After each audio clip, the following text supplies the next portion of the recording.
2-3 రోజుల నుంచి తెలంగాణ రాష్ట్రంలో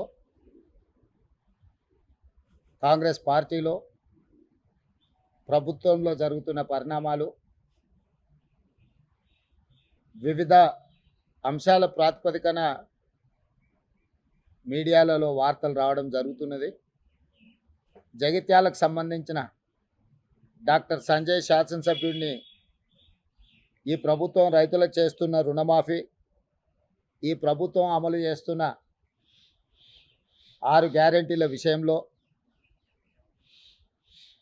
జగిత్యాల నియోజకవర్గ అభివృద్ధి కోసం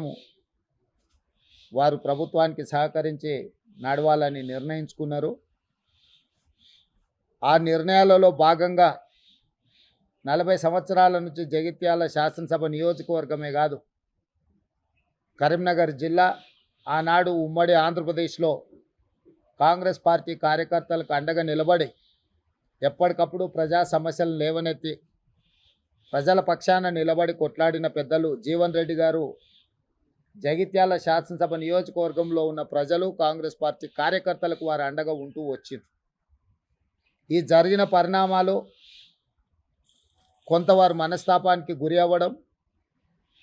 మా వైపు నుంచి కూడా సంపూర్ణంగా సమన్వయం చేయడంలో పిసిసి తరఫున కూడా తీసుకోవాల్సిన ముందస్తు జాగ్రత్తలు తీసుకోకపోవడం వల్ల కొంత గందరగోళ పరిస్థితి ఏర్పడ్డది. తక్షణమే ఈ గందరగోళ పరిస్థితిని సరిదిద్దడానికి పార్టీ నాయకత్వం, ముఖ్యంగా మిత్రుడు శ్రీధర్ బాబు గారు చొరవ చూపించి పెద్దలు జీవన్ రెడ్డి గారిని సంప్రదించి అధిష్టానానికి వివరాలు అందజేసి అప్పటికప్పుడు హుటాహుటిన ప్రభుత్వానికి, కాంగ్రెస్ పార్టీకి, కార్యకర్తలకు ఎలాంటి కష్టం, ఎలాంటి నష్టం జరగకుండా వారు ముందు నిలబడి వెంబడే చర్యలు చేపట్టడం, అదేవిధంగా అధిష్టానం కూడా జీవన్ రెడ్డి గారి అనుభవం, జీవన్ రెడ్డి గారికి ఉన్న గౌరవం, జీవన్ రెడ్డి గారికి ఉన్న కమిట్మెంట్ తెలంగాణ ప్రజల పట్ల, కాంగ్రెస్ పార్టీ పట్ల దృష్టిలో పెట్టుకొని వెంబడే వారిని సంప్రదించి కేసీ వేణుగోపాల్ గారు, దీపాదాస్ మున్షి గారు స్పష్టంగా మీ యొక్క గౌరవానికి ఏమాత్రం భంగం కలగకుండా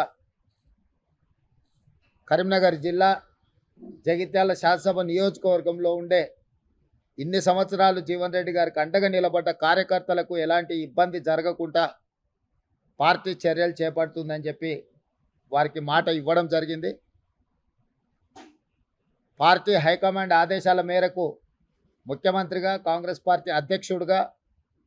ఆ ఆదేశాలను అమలు చేసి జీవన్ రెడ్డి గారి యొక్క గౌరవాన్ని కాపాడి ఆ ప్రాంత కాంగ్రెస్ పార్టీ కార్యకర్తలను ఆదుకోవడానికి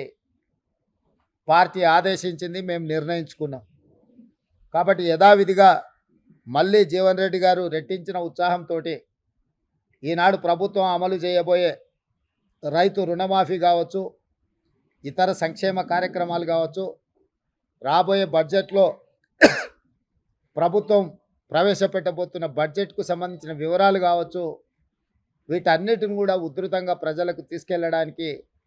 వారి అనుభవాన్ని, వారి శక్తి సామర్థ్యాలను పార్టీ వినియోగించుకుంటుంది. యథావిధిగా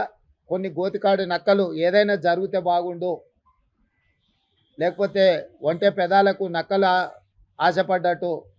పెద్దలు జీవన్ రెడ్డి గారి చర్యల వల్ల కాంగ్రెస్ ప్రభుత్వానికి, కాంగ్రెస్ పార్టీకి నష్టం జరగాలి అని ఏవైతే గుంటనక్కలు ఎదురు చూసినాయో వాళ్ళకి పెద్దలు జీవన్ రెడ్డి గారు ఎలాంటి అవకాశం ఇవ్వలేదు. ఎందుకంటే వారి అనుభవం,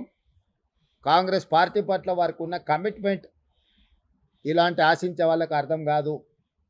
కాబట్టి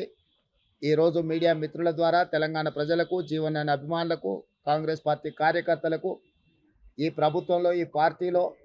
వారి గౌరవానికి, వారి అనుచరులకు, వారి సహచరులకు, కాంగ్రెస్ పార్టీ కార్యకర్తలకు ఎలాంటి కష్టము నష్టం జరగకుండా పార్టీ చర్యలు చేపడుతుందని పార్టీ ఆదేశించింది, చేపట్టాలని చెప్పింది. అవి తప్పకుండా అమలు చేస్తామని చెప్పి ఈ సందర్భంగా మీ ద్వారా అందరికీ తెలియజేస్తున్నాను.